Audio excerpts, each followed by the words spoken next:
Good evening, ladies and gentlemen, whiskey snobs of all ages, sizes, colors, genders, and whiskey drinking persuasions.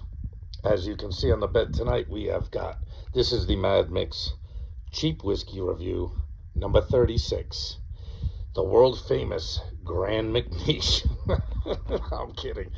And it's really old too. It was bottled in 1863. I'm joking. As you can see, this is going to be $12.99 worth of sweet goodness, I'm sure. But this is, when we talk about the cheap whiskey review, uh, this is what it's offering today. The Grand Macnish. Never heard of it before in my life, but believe it or not, it actually does get an age statement. Where is it? It's age 3 years, which I think is the bare minimum. It's the bare minimum of what you can actually call Scotch whiskey. And you can see, I mean, it's got, none of these Scotches and Irish, young Scotch and Irish whiskeys ever tell you whether it's artificially colored, but I'm pretty sure this is. I mean, that's too much color for a 3-year-old blended Scotch. I think the Scotch, and I'm not sure about the Irish, but I know the Scotch for sure are allowed to add a certain amount of color to their whiskeys. I forget what it is, caramel color number 32. I don't know what it is, but they are allowed to add a certain amount of color, and you'll see this with a lot of brands. Even a brand like Dalmore, which is super expensive single malt Scotch whiskey, is artificially colored, so you never know what you're getting with these. You can see what the color is. I highly doubt that's naturally colored for a 3-year-old blended Scotch whiskey of a no-name variety. But with that being said, let's find out what old Grand Macnish has to offer. My expectations are not that high. Yeah, it doesn't. You don't really get much on the nose. You get a light ethanol smell. Maybe a hint of malt. There can't be a whole lot of single malt in here. This has just got to be like, just grain whiskey. I'm sure a lot of these, even stuff like, you know, uh, Johnny Walker and Dewar's, you're lucky if they're 50% malt Scotch. That's why some of those single malt blends that I got, those are unique. You know what I mean? Because a lot of time you'll just get grain whiskey, uh, maybe with a little bit of single malt mixed in, but not a whole lot because single malts are expensive.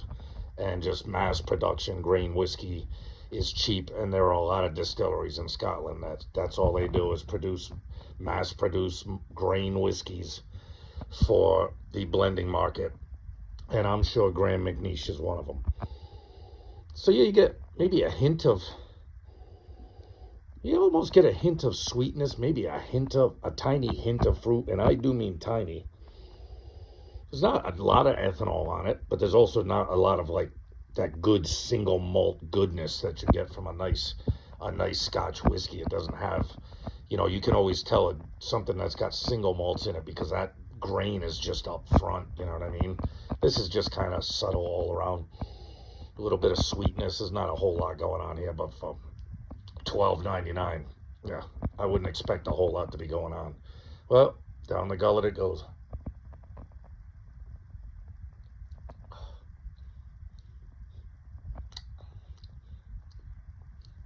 Yeah, not much there.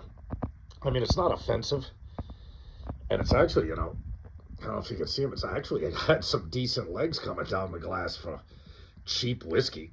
You know what I mean? It's actually hanging pretty tough on the rim. Uh, yeah, not. Let me go back once more, see if I can get anything out of this. The nose isn't really improving.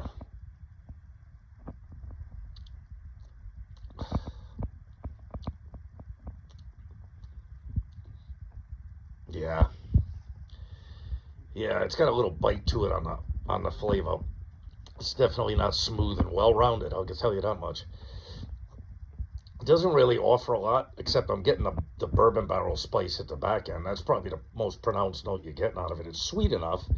I mean, it's not super sweet. It's not the most sweet blend I've ever had. But there's not a lot there. There's not a lot of good grain flavor. There's not a lot of fruit on the palate. All you're really getting is a little bit of ethanol bite and then that peppery spice from the bourbon barrels on the back end. Ah, you know what? it lives up to its $12.99, reputation. The Mad Mix Cheap Whiskey Review, number 36, Grand Macnish, blended Scotch whiskey. This one's going to get about a 5.9, a 6. It's not bad, and I suppose for the price, you can't go wrong for $13. I mean, Jesus, it's a $7.50 bottle. It's only 40 proof. But, 40% alcohol, 80 proof. But now there's not much here, people. It's what you'd expect for a $12.99 scotch. Not really a whole lot. It's not gross. It's not harsh. It's just completely unremarkable.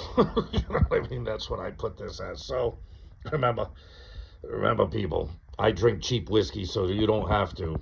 And I would probably recommend, spend a couple extra bucks, and if you can find the Grants, you know what I mean? That Grants is one of the best cheap blends I've ever had, and I think it was $17.99 a bottle. I pay a little more because I always get a handle of it, but spend a few bucks more. For a few bucks more, you can get a much better blended scotch than this. So, with that being said, love yourself, love your family and friends. I hope everyone had a happy Easter, and I'd pass on this one. Unless you're desperate or poor or a drunk bum. You know what I mean? Later. Be good.